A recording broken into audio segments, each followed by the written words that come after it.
kind of going to ask Renisha some questions, and it's probably like what everybody is wondering, and that's simply like, you left corporate America recently in the last 12 months, and so we see you posting about your real estate, and you're in Cleveland, and then you're in LA, so what the heck do you do?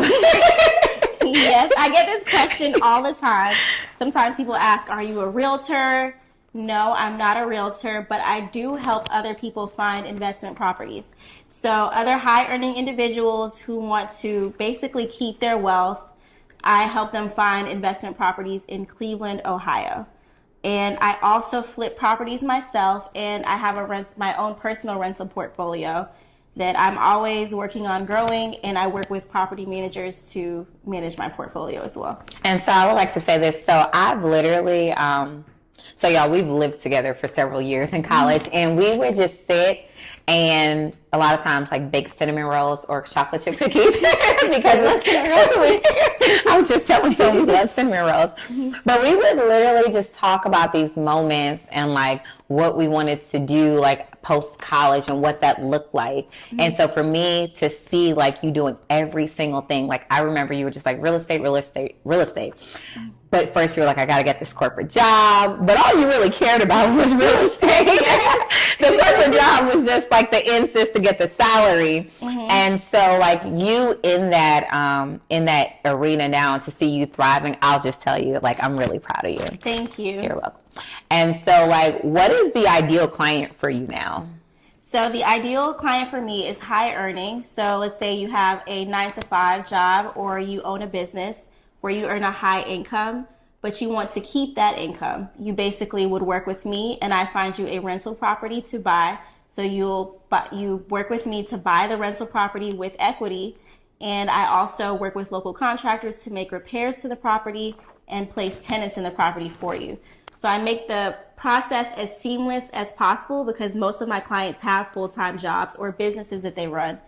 And they want to invest, but they don't have the time or the resources to do that. So I basically take away that barrier for them by doing everything for them. And that's literally what I was going to ask, because someone like me, I enjoy the benefits of having money. However, I don't want to do anything extra. Like, if it's not the law, like, I'm like, whatever. Like, and so for someone like me, if I wanted to, what do I need to come to the table with? You just need to come to the table with the credit, and you need to come to the table with cash to invest. Okay.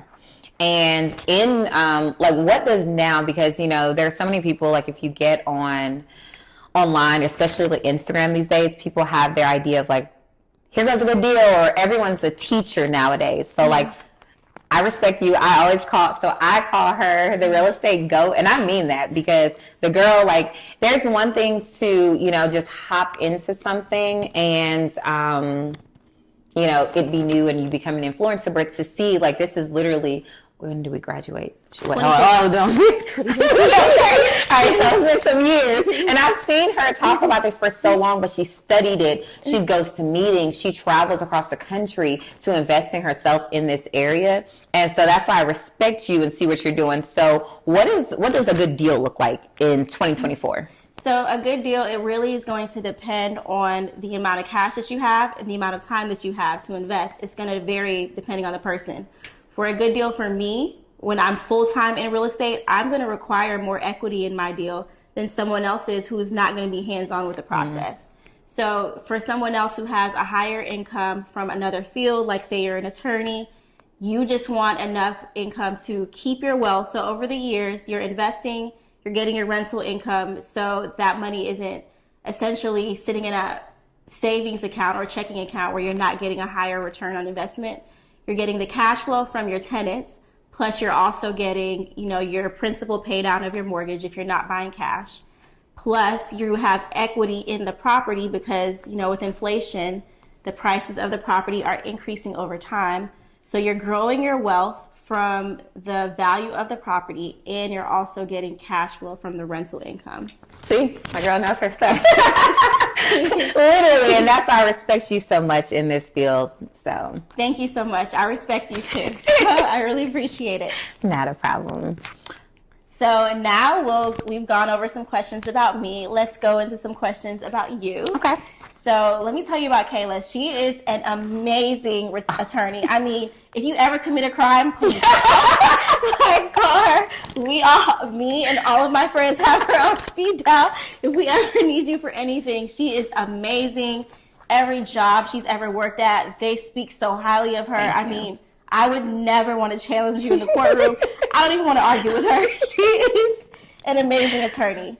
I appreciate that. But people have similar questions about you. So there are so many different fields within law. Right. So what area do you practice? Okay, so for those who don't know, on March 11th this year, that's my birthday, I launched my law firm, the Kudrat Law Firm.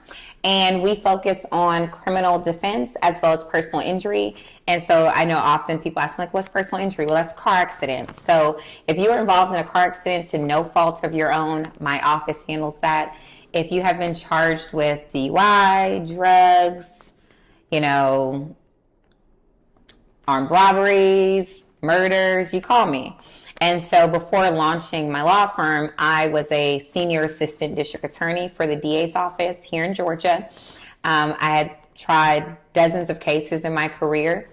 I have had experience assisting lead specialized units in the DA's office.